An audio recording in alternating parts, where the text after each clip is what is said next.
la sémence divine. Cette sémence, c'est la parole de Dieu. La parole qui vous donne la vie. Je voudrais partager avec vous le psaume 92. Nous lirons d'abord le verset 8, ensuite les versets 13 à 16. Verset 8. Si les méchants croissent comme l'herbe, si tous ceux qui font le mal fleurissent, c'est pour être anéantis à jamais. Verset 13. Les justes croissent comme le palmier. Ils s'élèvent comme le cèdre du Liban. Plantés dans la maison de l'Éternel, ils prospèrent dans les parvis de notre Dieu. Ils portent des fruits dans la vieillesse. Ils sont pleins de sève verdoyant pour faire connaître que l'Éternel est juste. Il est mon rocher, il n'y a point en lui d'iniquité. Je voudrais partager avec vous la différence entre les méchants et les justes. La Bible utilise souvent le terme méchant pour désigner ceux qui ne connaissent pas Dieu, ceux qui marchent dans l'iniquité, dans le péché, tandis que les justes sont ceux-là qui connaissent Dieu, qui craignent le Seigneur. Ici, il est dit que les méchants croissent comme l'herbe. L'herbe croît facilement. C'est comme le gazon. Ils croissent comme l'herbe. Et il suffit d'une petite pluie, l'herbe croît facilement. Les méchants croissent comme l'herbe.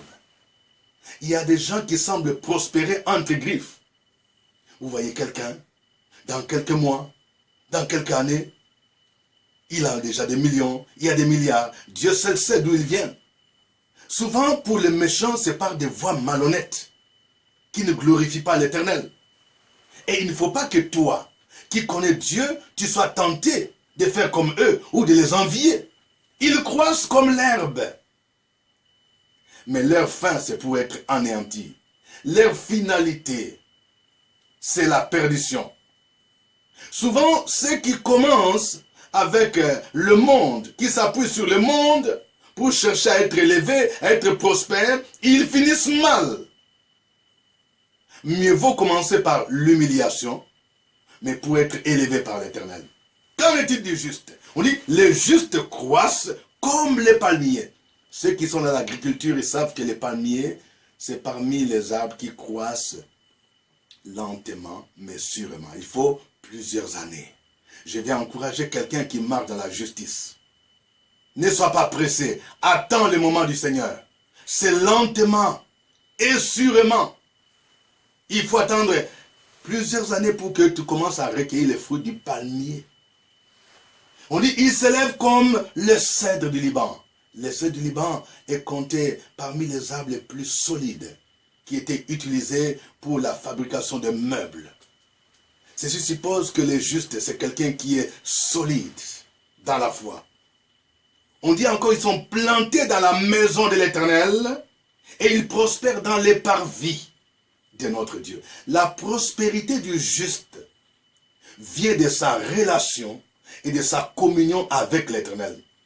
Il ne cherche pas sa prospérité ou son élévation ailleurs.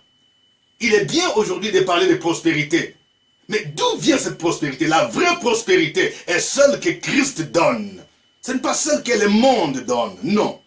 C'est dans la maison de l'Éternel. Et on dit les justes, ils portent encore des fruits dans la vieillesse. Les fruits, c'est d'abord le fruit de la vie chrétienne, les fruits de l'esprit. L'amour, la joie, la paix, la patience, la bénignité, la maîtrise de soi, les fruits de l'esprit. Ils peuvent encore porter des fruits, mais les fruits, c'est aussi les œuvres qu'ils produisent. Ils continuent à marcher avec le Seigneur. Les témoignages peuvent amener les gens à connaître Christ. Ils ont un bon témoignage. On dit, ils sont pleins de sève verdoyant pour faire connaître que l'Éternel est juste. Les justes, ils sont là, ils vivent pour annoncer l'évangile, pour faire connaître Christ, parce que c'est la raison de leur vie. Que Dieu fasse en sorte que vous qui m'entendez, vous soyez du côté des justes et vous allez ressembler au palmier. Que Dieu vous bénisse.